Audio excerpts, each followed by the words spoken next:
Hello everyone, welcome to Bhoomi's easy cooking. આજે હું આપને બતાવીશ અમૃત પાક બનાવવા માટેની રીત।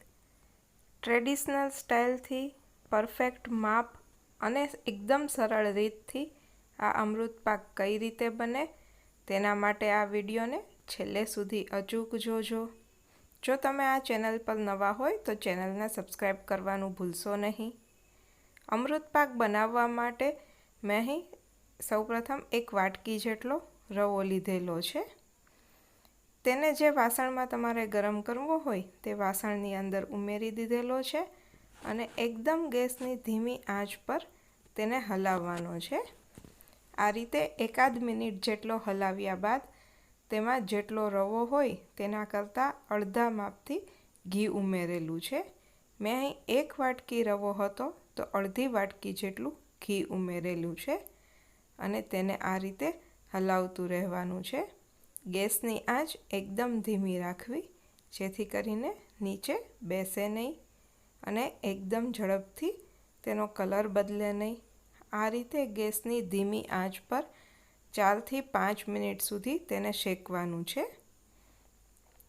તમે જોઈ શકો છો કે બધું ઘી એકદમ સારી રીતે મિક્સ થઈ ગયું છે અને 4 થી 5 મિનિટ સુધી તમે આ રીતે શેકશો એટલે એકદમ જ ફ્લફી દેખાશે તમને।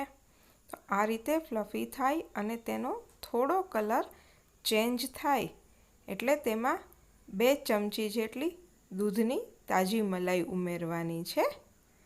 ત્યારબાદ તેમાં 1 ચમચી જેટલો મિલ્ક પાવડર ઉમેરવો જે બિલકુલ ઓપ્શનલ છે તથા 2 ચમચી જેટલું ટોપરાનું છીણ ઉમેરેલું છે। તે ઉમેરવાથી તેનો ટેસ્ટ ખૂબ જ સરસ આવશે। મેં અહીં 2 ચમચી જેટલી દૂધની મલાઈ, 1 ચમચી જેટલો મિલ્ક પાવડર જે બિલકુલ ઓપ્શનલ છે તે ઉમેરેલો છે અને બધું હલાવતા આ રીતે લાઇટ બ્રાઉન કલરનું થાય એટલે ગેસની આંચ બંધ કરી દો અને તેને થોડીવાર હલાવતા રહો। હવે જેટલો રવો હતો તેટલા જ માપથી ખાંડ લીધેલી છે। 1 વાટકી રવો હતો તો 1 વાટકી જેટલી ખાંડ લીધેલી છે અને ખાંડ ડૂબે તેટલું પાણી ઉમેરેલું છે। ત્યારબાદ તેને આ રીતે હલાવતું રહેવાનું છે। ધીમે ધીમે તમે જોઈ શકો છો કે બધી ખાંડ સારી રીતે ઓગળી ગઈ છે અને એક તારની ચાસણી થાય ત્યાં સુધી તેને હલાવતું રહેવાનું છે। તો થોડીવાર પછી તમે આ રીતે જોઈ શકશો કે એકદમ સરળતાથી એક તારની ચાસણી તૈયાર છે। તો તેમાં 1/4 ટીસ્પૂન જેટલો એલચી પાવડર ઉમેરેલો છે જે બિલકુલ ઓપ્શનલ છે। હવે એક તારની ચાસણી તૈયાર થઈ ગઈ છે તો ગેસની આંચ બંધ કરી દો। આ શેકેલા માવાની અંદર મેં બદામ તથા કિસમિસ ઉમેરેલી છે। તેમાં તૈયાર થયેલી ચાસણી ઉમેરી દો અને તેને હલાવી લો। આ બધું મિક્સ કરીએ ત્યારે ગેસની આંચ બંધ રાખેલી છે। હવે તેને એકદમ ધીમી આંચ પર મૂકી હલાવતું જવાનું છે। 1 થી 2 મિનિટ સુધી તમે હલાવશો એટલે ધીમે ધીમે તે પેન છોડવા માંડશે। તૈયાર થયેલું મિશ્રણ પેન છોડવા માંડે ત્યાં સુધી તેને હલાવવાનું છે। એક પ્લેટની અંદર ઘીથી ગ્રીસ કરી દીધેલું છે। ઘીથી ગ્રીસ કરેલી પ્લેટમાં તેને ઢાળી દેવાનું છે અને આ રીતે હલાવી લો જેથી કરીને તેમાં એર ન રહે। ત્યારબાદ તેને બદામ તથા કિસમિસથી ગાર્નિશ કરી દો।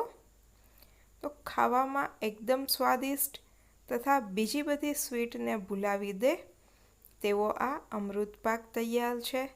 તો ટ્રેડિશનલ સ્ટાઇલથી પરફેક્ટ માપ અને સરળ રીતથી તમે પણ એક વખત ઘરે આ રીતે જ અમૃત પાક બનાવો। તેનો ટેસ્ટ તમને કેવો લાગે છે તે મને કમેન્ટ બોક્સમાં અચૂકથી જણાવજો। આ વિડીયોને લાઈક કરજો, તમારા ફ્રેન્ડ્સ, ફેમિલી મેમ્બર્સ અને રિલેટિવ્સ સાથે શેર કરજો અને ભૂમિઝ ઇઝી કુકિંગ ચેનલને સબસ્ક્રાઈબ કરજો। Thank you for watching my video. ફરી મળીશું નવા એક વિડીયો સાથે। એન્જોય।